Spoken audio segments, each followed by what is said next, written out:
Hello world. Welcome to Python Machine Learning on the Edge. Machine countdown begins. 0987654321. Hello world, good morning, good afternoon, and good evening. Welcome back to RoboThought Zero to Hero series, Python machine learning on the Jetson Nano Edge computer. Alright, guys, we are on lesson number 18, Numpy Array shape for machine learning.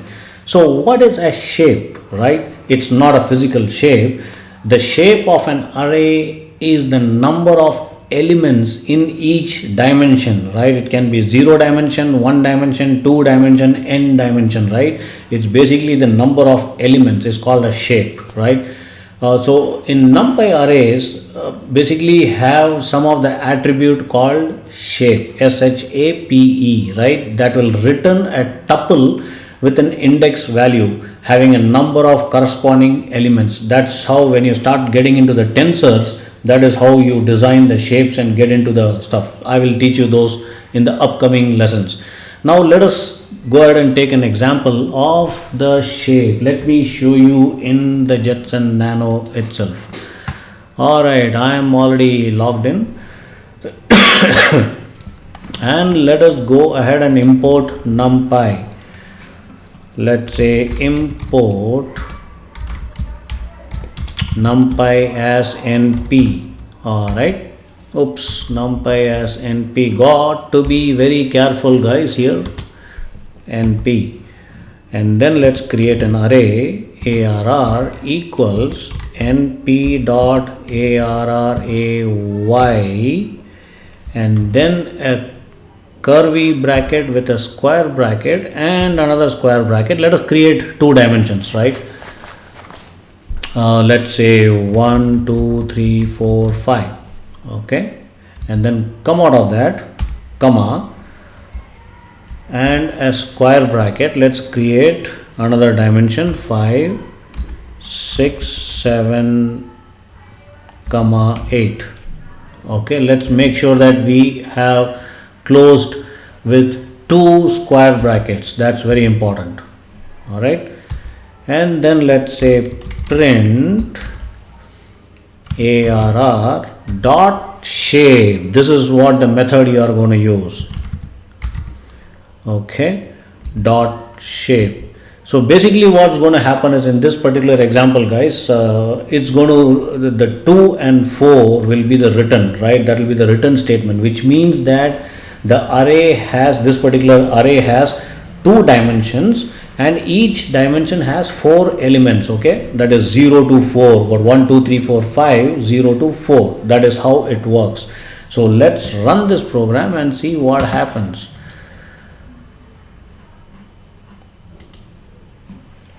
Let's say right click Python file in terminal, and there you go, it says 2, right? And this is how it should work. And now let me show you another example. Say for example, let's create an array with 5 dimensions, and using ndmin, which I showed you, the n dimension keyword or a method, you can call it as a function, whatever you want to name it. I showed you in the previous lessons, right, how it works, using as a vector with the values of 1 2 3 4, and verify that with the last dimension, which has the value of 4. So let me show you how it works. Let me kill this program first, and then let's go back to that example. So 1 2 3 4, let me just create from the beginning.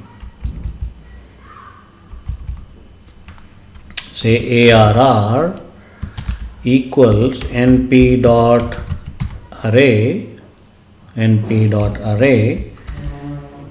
then a square curvy bracket and a square bracket. Say 1 2 3 4, and then let's come out of that square bracket, comma, ndmin.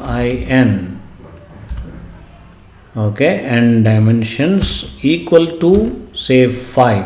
All right, I'm just throwing an example. Let's see what happens. And then print ARR, and then let's print again, say shape of, you can put any string guys, shape of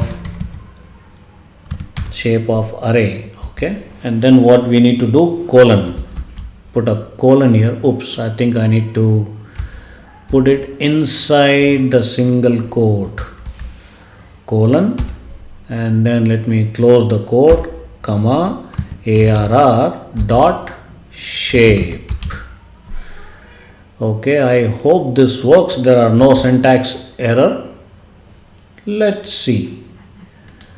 Let's run Python file on terminal and let's check what happens. Python file in terminal,